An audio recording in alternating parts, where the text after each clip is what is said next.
This was an entirely new experience for Vincent. He was sitting at the back of a Yervesh Commando briefing room in a mobile command post near the suspected Black Blood manufactory. He'd planned on getting geared up in the ship armory, but they'd sent him down here first to see the plan. They were down on level 64, somewhere approaching the surface, and he was watching the senior overall commander. Such original names. Give the presentation on their target.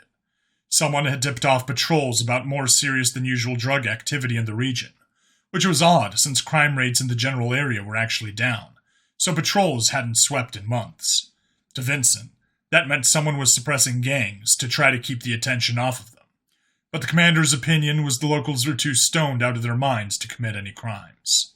This entire fabrication unit used to be a pharmaceuticals manufactory. The machinery was all supposed to be decommissioned and removed, but there's a chance some was missed, or that the felons are simply using the superconstruction of the facilities themselves, which were left unchanged. We have recon reports that place large numbers of potential scouts all around the area, so once we move in, we're going to have to move in hard and fast. Hierarchy has cleared this entire level as a red zone. If they look like felons, do not take chances. Put them down hard. We've been cleared for full mil-spec loadouts. Vincent glanced around and noted the various Yervesh nodding at the information. No one asked about potential civilians in the area, or rules of engagement. Was that a thing for them? He was honestly the worst person to ask, since his own style of patrolling generally led to heavy-handed use of force and violence. But he'd never imagined a full commando unit being ordered to more or less assault the level of the city, as if it were hostile territory. Key points of entry are marked as such.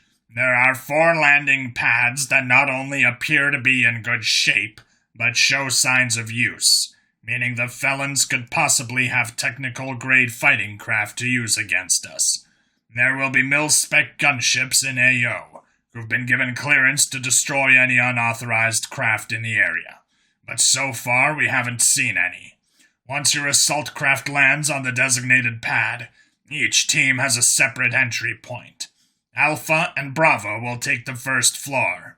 The map of the building behind him lit up, showing colored arrows flowing through the blueprints. Vincent noted the various Yervesh clustered together who were nodding, a few jotting down notes. Alpha will secure this main entry flow area and hold position to catch stragglers. Bravo will begin a clear and kill ascent through the structure. Vincent's eyebrows arched at the news. It really seemed like they were indeed approaching this like a full-on military assault. This wasn't going to be the usual patrollers. These were killers. He glanced around at his kin and wished Yervesh had more personality. Charlie and Delta will start on level 4 and 6, respectively. They're tasked with a clear and kill descent until they meet with Bravo. From there, senior team leaders will receive further orders. Of course, we don't have solid information on the current state of the inside of the structure. This is where the shade comes in. Vincent arched a brow. This should be good.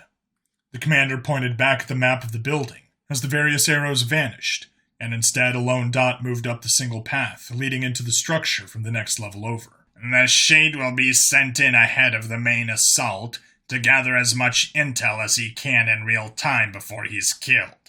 That way, when you move in afterwards, you'll have as much information about the felons as possible. Plus, he should draw focus to the front of the structure and the ground floor, which will leave them unprepared for our teams to hit the landing pads. Plus, he'll take down some of the felons before his inevitable demise, since we'll be outfitting him with a heavy-duty explosive vest. The commander said all this in that same deadpan monotone, as if talking about technical specs for a new printer. You can all go fuck yourselves. The entire briefing room went quiet, as the Yervesh turned in their seats to look up behind them at Vincent, sitting in the back top, and the commander set his mouth and gripped his briefing folder. Vincent was flipping them all off with both hands. I'm not sure if this means the same in your culture, but in mine this gesture is meant to signify that you can all fuck off. Creature 88, the commander started with a growl. My name is Vincent, motherfucker, And I'm a fucking person. You just gave a briefing in which you very calmly talked about me being a fucking suicide bomber in order to get you some intel, hoping I go down in a blaze of weapons fire. Change of plans. I'm not going to be wearing the standard explosive vest, but I'll use my own loadout, thank you. By this point, he had stood up and was walking down the steps past the commandos. If I go in heavy like that, they'll know an assault team is sure to come. So instead, I'm going to do it my way. If I die, you can attack. Or maybe if I call you, that'll be good too. The intel I was bringing down made it clear someone wants to kill Patrol, so I bet they're praying for you guys to go in heavy like this. He shook his head as he walked past the commander and out of the briefing room towards the armory. Breacher 88, I have not dismissed the briefing. Fuck off. Take it up with my handler. I don't report to you. This was perhaps the first time Vincent was glad to have a level of bureaucracy between him and most Yervesh. He walked through the hall and into the armory before he pulled on an assault harness, quickly deactivating and pulling out the explosive lining, which he replaced with basic patrol harness padding. This had to look like he was on patrol, but he'd need the gadgets the assault harness boasted. He knew that was against all sorts of regulations that demanded explosive linings and assault harnesses to make sure felons didn't get a hold of mil-spec gadgets, but he was done caring about shit like that. He looked at the rows of large, powerful rifles and wished he could take one, but knew that sure as hell wouldn't look like a patrol weapon loadout to experienced felons. So instead, he loaded up 2 queers like before, strapping them to the back of his harness, and took a couple of the commando's knives, since his were all back in the apartment. Finally, he grabbed up a large selection of zip ties and cuffs, since he had no idea what size Xenos he might be trying to arrest in a minute. He was walking out of the command center and setting his mask into place when he heard Cavazor come in over the comm. I have an annoyed senior overall commander communicating with me at the moment. Now, what's going on down there? The jackass thinks I'm just a walking bomb with one purpose. They're going about this all wrong. I'm ignoring his plan and going to take a different approach. Could you take some of the extra surveillance gear? Then they'd know something was up. I'm going to try this my way. If I die, I'll still give as much intel as I can beforehand. Fight this guy, Cavazor. Kick it as far up the chain of command as you can. Stall however you can, and we should save some commando lives. I'll see what I can do. Vincent was walking out of the mobile command post that they'd set up a few levels above and sectors away from the target structure. Outside, he noticed a few idle patrol squads. These were mostly veterans from the look of it, probably brought in just for crowd control and to watch the surrounding sectors. You, Vincent pointed to a senior team leader. Command wants you to take 2 other teams and set up some toilets around the path leading to the target structure. The Yervesh turned to look at him and sighed out. He looked familiar, but Vincent saw plenty of Yervesh every day. Oh, it's you. Trying to be a negotiator again. Ah, the hostages from his patrol. The term you're looking for isn't toilet. It's low visibility flush net. Yeah, whatever, those. I'm going to start driving felons out of the building, and since there's only one footpath, I want you to set up some of those in the neighborhoods around that point. Out of sight, but in position to grab those running from me. The Yervesh shrugged. Fine. Vincent was about to start tossing around insults and vague threats to get the Yervesh to do his job when he paused. He hadn't been expecting agreement. It generally took him 3 sets of orders written in different colors to get them to do anything. I was on the scene of the club after you took out those 2 in the restaurant. I never realized you get so injured. Dead, yes. The Yervesh shrugged. I appreciate your work, Shade. The senior team leader nodded and moved to start rounding up his team, leaving Vincent to make a few confused faces as he tried to process having Yervesh treat him like a person. Finally, he shook his head and walked out of the area to find a lift to take him down to the level he wanted. Once inside, he looked around and felt a little relieved that he didn't see any more of that strange graffiti. But when the lift stopped and the door opened, he looked out at what looked to be a painted fireball on the side of a hab, and within it were the words, "The city shall be burned clean of sin!" "God damn it," he muttered, and made a note to start asking around the normal patrols, to see if anyone had taken note of who was spreading this stuff around. Graffiti duty was very low-level stuff, so he doubted most patrols gave a shit. Maybe he'd check with maintenance. He shook his head and moved on then, noticing that the streets here had a bare minimum of foot traffic. There were usually always people moving around going somewhere. They were so far deep down that the sun hadn't shone on these buildings in decades, or maybe a century, so it wasn't like the darkness stopped people from going about their days. But here, he only saw a few Xenos, and they were always moving quickly. Not quite jogging, but certainly in a hurry. There were also more scorch marks and various stains around the streets, which made him think that there had been fighting in the area a while back. Maintenance never bothered with cleanup this far down. They just stick to making sure the supports were strong and the whole sector didn't collapse. He really needed to get in contact with maintenance, not just to ask about the graffiti, but to set up some sort of reporting system so they could note increased signs of fighting. If the patrols knew where the felons were fighting, they could keep an eye on it.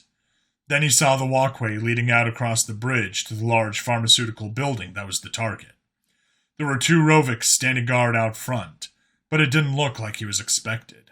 While he was far enough away that they wouldn't notice, he pulled a stun beetle from his harness, and then dipped one of his knives in a small pouch of knockout serum on his belt. When they'd first explained to him a non-lethal technique that involved stabbing someone to sleep, he was rather dubious, but Roviks took a lot to be brought down by a knife, and they had more than enough excess flesh. Then he tucked his knife back into his arm sleeve, and held the beetle in his palm hand down so they wouldn't see it. The Roviks eyed him cautiously as he approached, and with the hand not holding the beetle he held up his badge. "Hey, this building is condemned. Clear out of here." The 2 looked at him, and then up, back down the path as if waiting for someone else. "Hey, down here, you 2 chuckle fucks."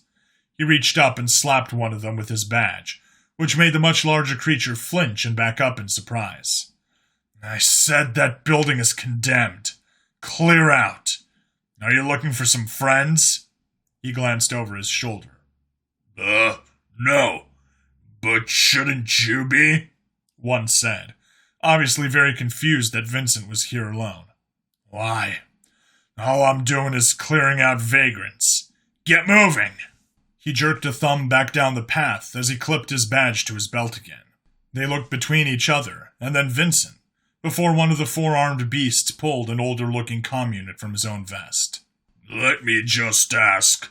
But Vincent tossed the beetle onto the Rovik's chest, the black creature firmly biting the Rovik in the chest as a wave of electricity coursed out of it. The Rovik cried in pain, and then dropped to the ground unconscious. The other lunged forward, 2 massive fists arcing out towards Vincent.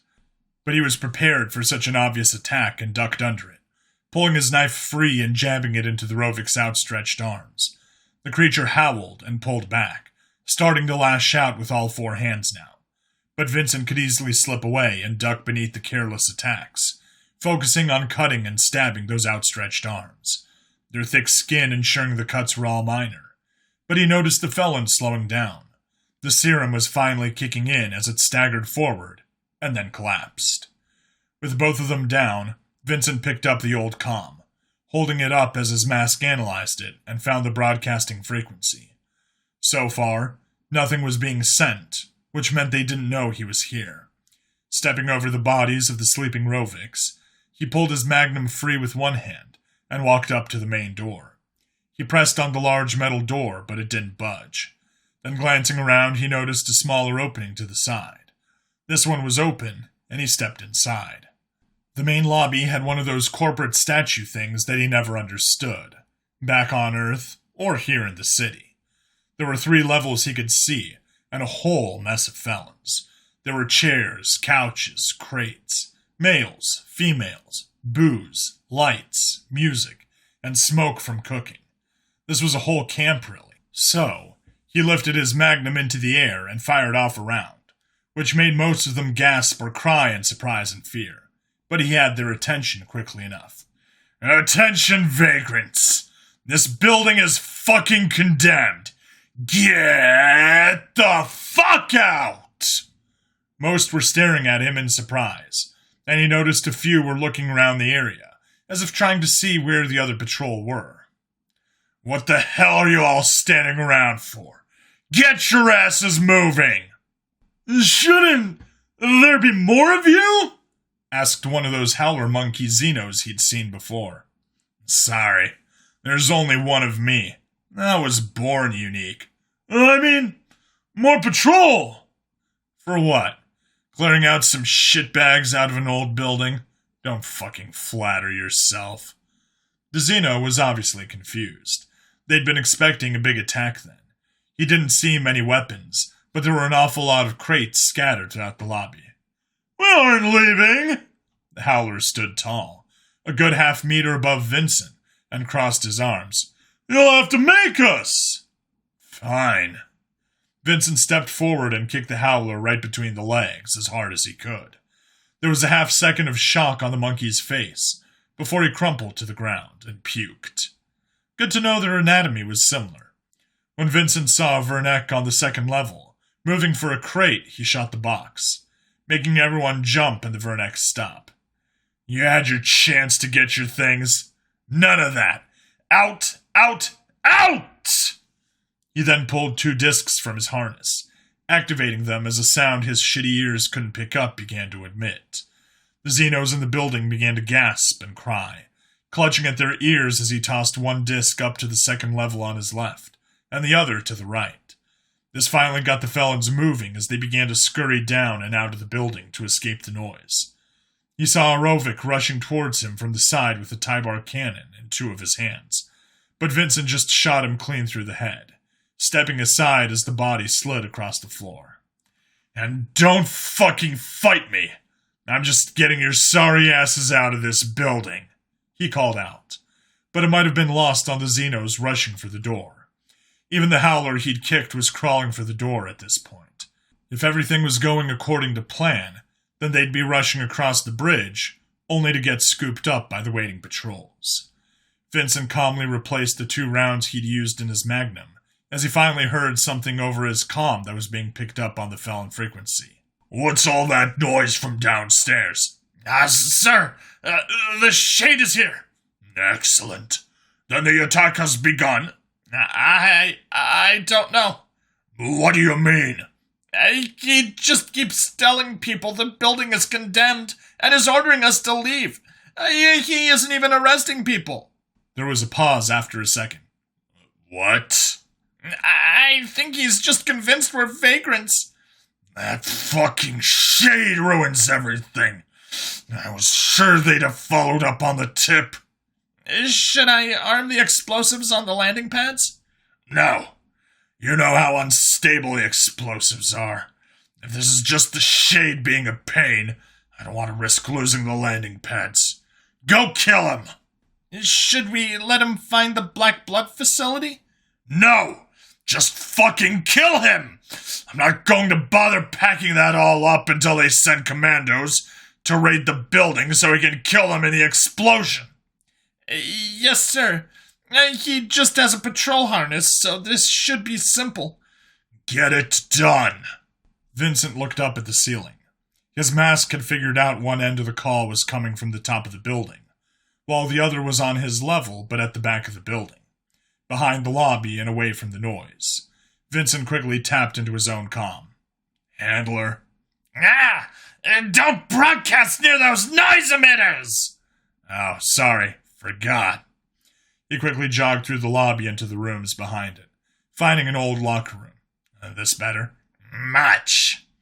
They have explosives on the landing pads. If the commandos come, they can't use those. Understood. They planned this. They wanted us to attack. I'm going to see what I can find out, but don't send anyone in unless I call or die. Understood, Creature 88. Good hunting. He was about to step out of the locker room when he saw Vernek walk past the entrance, clutching a blaster Vincent didn't recognize. Vincent quickly slipped next to the entrance, magnum in hand. There were 2 other Vernecks behind the first one he'd seen. They were waiting around the door leading to the lobby. I still hear the noise. Is he gone? How can he stand it? It's so awful. I don't know. Maybe the shade feeds on the discomfort. Nah, I just can't hear it. They all looked back at him as he stepped out of the locker room, punching the nearest Verneck in the face, shooting another in the chest, and firmly kicking the one up front through the door and into the lobby. Once the felon hit the ground, he dropped the weapon and shrieked, clutching his head before Vincent grabbed a leg and dragged him back through the doors, away from the sound. Why are you vagrants fighting me for a shitty old building? What? You don't know? Tell him nothing! Shrieked another voice, and he looked down the hall to see 2 howlers with Talon rifles aiming at him. He dove forward through the doors as they began to fire, the energy bolts slamming into the doors as they swung shut. They weren't willing to follow him into the lobby, though, and he quickly pulled out another disc, activating it and tossing it into the center of the lobby, hoping that would make the sound louder. Sir, he has no idea what's in the building. He was just trying to interrogate one of our men. This fucking shade! Of course he just stumbles across our operation! Should we let him retreat? No! I fucking told you! Kill him! Kill him dead! Activate the jammer so he can't call for help! But, then our own comms will go down. I fucking know that, you peasant! Well, that would be it for listening in on their calls, but it also meant they wouldn't be able to coordinate, which worked fine for him. He began to open crates around the lobby at random, just to check, and indeed found large caches of blasters, tie-bar cannons, some queers, all manners of weapons. They were certainly well equipped for felons, but it was time to start heading up. He glanced at the ceiling once more, knowing he had several floors to get through, and who knows how many felons. Replacing the single round he'd used in his magnum, he clicked the cylinders shut and smiled. This was turning out to be a very interesting outing. He looked around the lobby for a moment to try and figure out his next course of action. The Howlers had Talon rifles, which was bad, but he didn't know how many he had to deal with. It also appeared that despite Big Bad Boss's orders, they weren't coming back into the lobby with his noisemakers going. Reaching up, he pressed a button on the side of his mask, and had to blink a bit as his vision changed. Or rather, what he was seeing through the mask changed, as he looked around the lobby in heat vision. It was a bit disorienting, but he'd gotten used to it after a while. He could see bodies on the other side of all the doors on the main ground. Didn't they know how bad for their health that could be? He walked up to one of the doors that led to a stairwell in the back, slapping what looked like a small card deck to the door. He could see the figures on the other side raise their weapons, waiting for him. But instead, he backed up and activated the charge. The shaped charge exploded, punching a small hole in the door, and then bathing the figures behind it in fire. He had to turn away and switch off the heat vision for a moment, seeing everything normally as he stepped through the door, while the Xenos still alive screamed in pain. He quickly put a round in the Howler that was trying to slap the fire out of its fur to no avail, and he pulled out his knife to quickly end the Verneck on the ground that he was too far gone to be helped and was just suffering. Once he was past them, he reached up to turn the heat vision back on and looked above him as he walked into the stairwell. He saw figures moving around, but they hadn't figured out where he'd gone. So far, so good, he figured, and began to climb the stairs, glancing around the hallways outside the stairs to see if anything came up on the heat vision. He had no idea how the black blood was made, but it had to involve heat of some kind. Then he saw it on level 5, a massive section of heat near the center of the floor.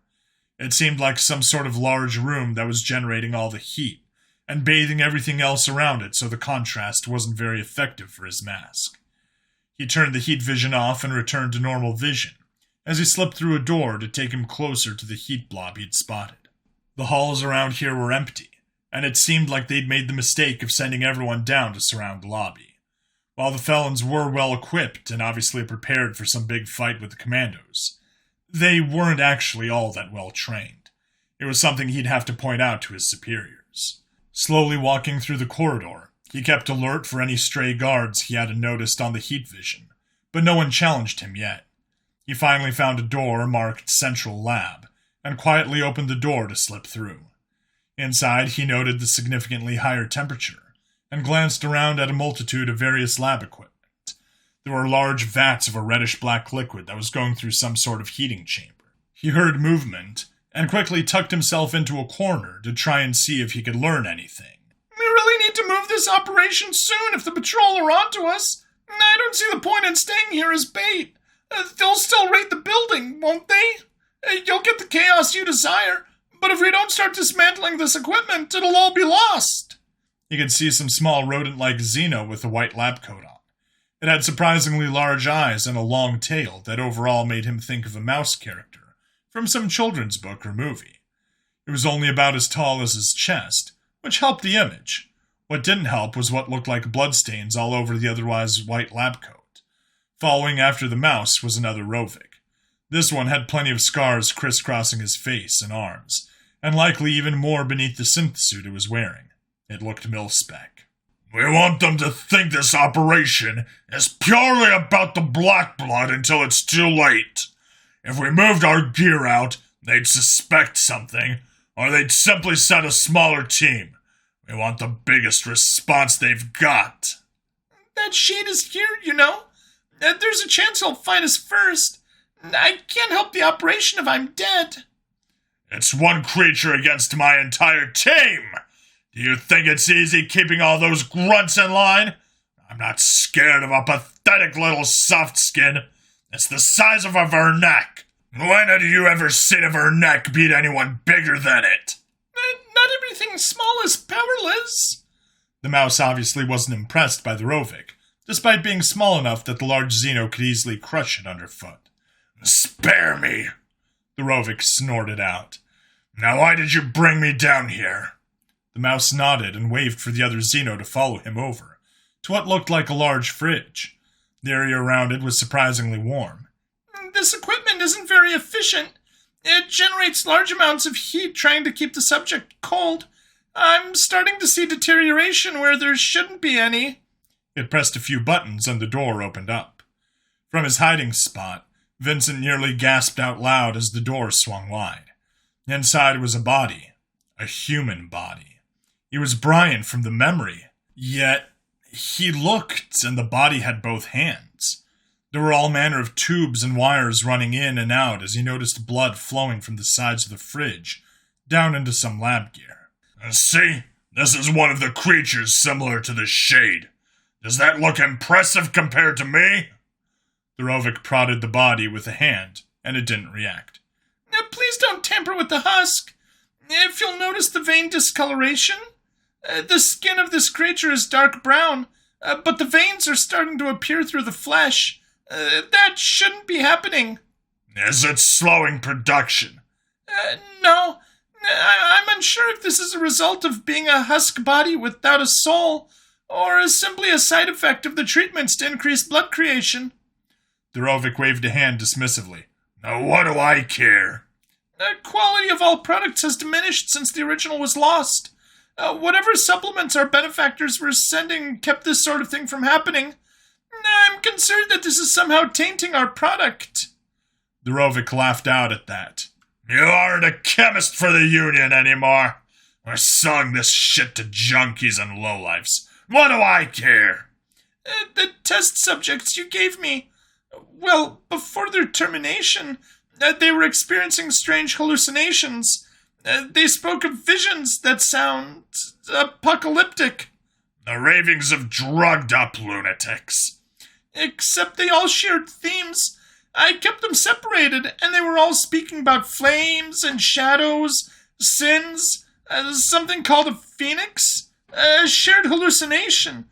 This shouldn't be possible. It's as if the blood is somehow transmitting memories. The mouse was rubbing his chin as he looked up at the body. If you do get the body of the Shade, please don't destroy it. I'd love to examine it. Well, now you've got your chance. Vincent figured he'd heard enough, and stepped forward from behind the machines. The two figures turned, and he saw the Rovik pulling some massive curved sword from his belt. But Vincent shot him in the head. The Xeno's head jerked back as a chunk of skull went flying. But then he growled and started to lunge forward. Fuck, you're a tough one. Vincent put another slug in the Rovik's face, and this time it went down hard. The mouse turned to run, but he stomped on the creature's tail, hearing it squeal in pain as it was held in place. Vincent pulled him back and then zip-tied the chemist to the leg of one of the lab machines. Please don't hurt me, and I'll tell you whatever you want, and I work with these thugs out of duress. That's fascinating, and you're going to tell me plenty, but I need to do something first. He walked back to the door into the hab and looked back. Is this the only entry? That and one on the other side. He gestured with his free hand. Vincent pulled what looked like a massive pill from his harness, crushing it in the middle and tossing it through the door. There was a shoom as foam suddenly expanded and hardened in the hallway outside, solidifying into a material about as tough as concrete. That would hold off any felons. He walked over to the other entrance and repeated the procedure before walking back to the mouse. You sure it's just those two? Unless you can fit through the air vents, yes? Vincent glanced up and noticed the vents had openings, about 1/2 meter across, so they weren't an issue. All right, wait here. He opened his mouth as he pressed the barrel of the magnum inside, but the creature squeaked and waved his hand. Don't! Vincent removed the barrel from his mouth. I'll come back. No! The signal jammer is still active. I know. That's why I'm going to kill myself, so they'll notice my death and move in. If your death signal uses comm frequencies, that'll be blocked too. Oh, right. It's that black box over there. He pointed over Vincent's shoulder at a device on a table that looked like a stereo. He pressed a bright white button and the lights on it flickered and died. He tapped his comm. Handler? Reading you, Creature 88. Send in the commandos. The felons are heavily armed and prepared for a fight. They're positioned around the lobby on the main floor, but the landing pads might be rigged to explode, so see if they can be dropped off on the roof. I killed their boss and have captured their main chemist. I've blocked myself off in the Black Blood lab. Understood, Creature 88. Good work. He nodded and turned off the comm. Then he looked around, and failing to see a chair, sat on the corpse of the Rovik boss as he faced the mouse. All right, we're going to have a nice little conversation now. The mouse gulped, and Vincent smiled.